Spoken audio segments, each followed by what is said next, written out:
हरि ओम नमो भगवते वासुदेवाय। श्री ओम नमो भगवते वासुदेवाय। वामन रूप में जन्म लिया था।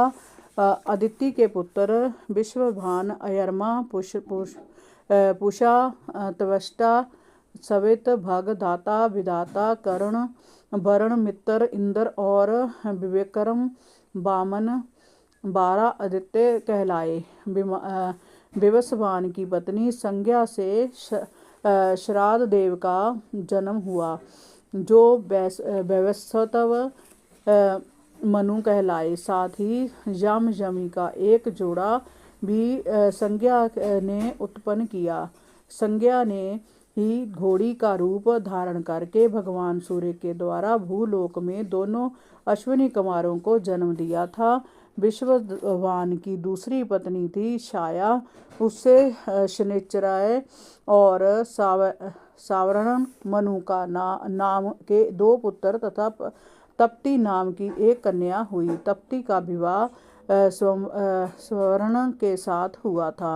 यरमा की पत्नी मातृका थी। उसके गर्भ से चर्षणी नामक पुत्र उत्पन्न हुए। वह कर्तव्य अकर्तव्य को भली भांति जानने वाले थे, इसीलिए ब्रह्मा जी ने उन्हीं के आधार पर ब्रह्मांडी वर्णों की कल्पना की थी। पूषा की कोई संतान नहीं थी। प्राचीन काल में जब शिवजी दक्ष पर क्रोधित हुए थे, तब पूषा दांत दिखाकर हंसने लगे थे, इसलिए शिव के गण वीरभद्र ने इनके दांत तोड़ दिए थे। तब से पूषा पिसा हुआ अन्न ही खाते हैं। दैत्यों की छोटी बहन रचना त्वष्टा की पत्नी थी। रचना के गर्भ से शनिवेश और पराक्रमी विश्वरूप नाम के 2 पुत्र हुए।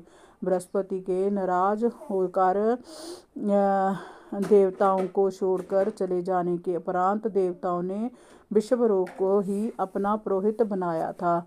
7वां अध्याय बृहस्पति द्वारा देवताओं का त्याग और विश्वरूप का पुरोहित होना। परीक्षित ने पूछा, मुनिवर, देवताओं के गुरु आचार्य बृहस्पति ने देवताओं को किस कारण से त्याग दिया था?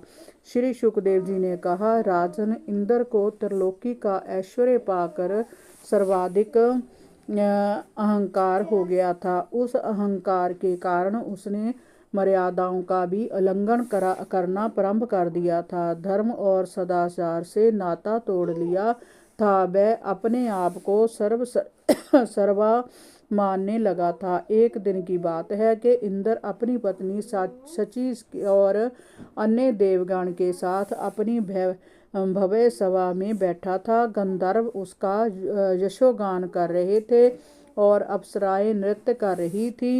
इंद्र मुग्ध भाव से गीत संगीत में डूबा हुआ था। उसी समय आचार्य बृहस्पति सभा में आए, परंतु ना तो इंद्र ने उनके सम्मान में खड़ा हुआ, ना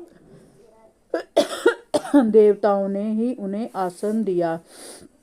बृहस्पति को अपना बड़ा अपमान लगा। वह उल्टे पांव वहां से लौटकर अपने निवास स्थान पर चले गए। तभी इंद्र को अपनी गलती का एहसास हुआ तो वह शोक में डूब गया और आत्म प्रलाप करने लगा कि आज उससे बड़ा भारी अपराध हो गया है। ऐश्वर्य के मद में वह अपने गुरु का अपमान कर बैठा है।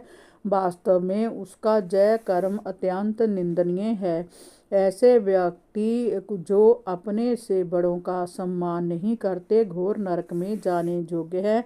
जो भी ऐसे लोगों की बातों पर विश्वास करते हैं, वह पत्थर की नाम की भांति डूब जाते हैं। स्वर्ग की राज्य लक्ष्मी के मद में पड़ने के कारण ही उससे जय बड़ा भारी अपराध हो गया है। गुरुदेव बृहस्पति जी तो ज्ञान के अथाह भंडार हैं। वह जाकर उनके चरणों में गिर जाएगा और अपनी मूर्खता के लिए उनसे क्षमा मांगेगा। देवराज इंद्र जब ऐसा सोच रहा था, तब आचार्य बृहस्पति अपने जोग बल से अंतर ध्यान हो गए। इंद्र ने उन्हें बहुत ढूंढा, पर वह कहीं नहीं मिले।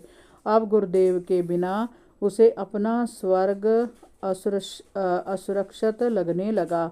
उधर असुरों को भी इंद्र और आचार्य बृहस्पति के अनबल बन का पता चल गया, तो उन्होंने अपने कुल गुरु शुक्राचार्य से आज्ञा लेकर स्वर्ग पर चढ़ाई कर दी। हरि ओम नमो भगवते वासुदेवाय। श्री ओम नमो भगवते वासुदेवाय।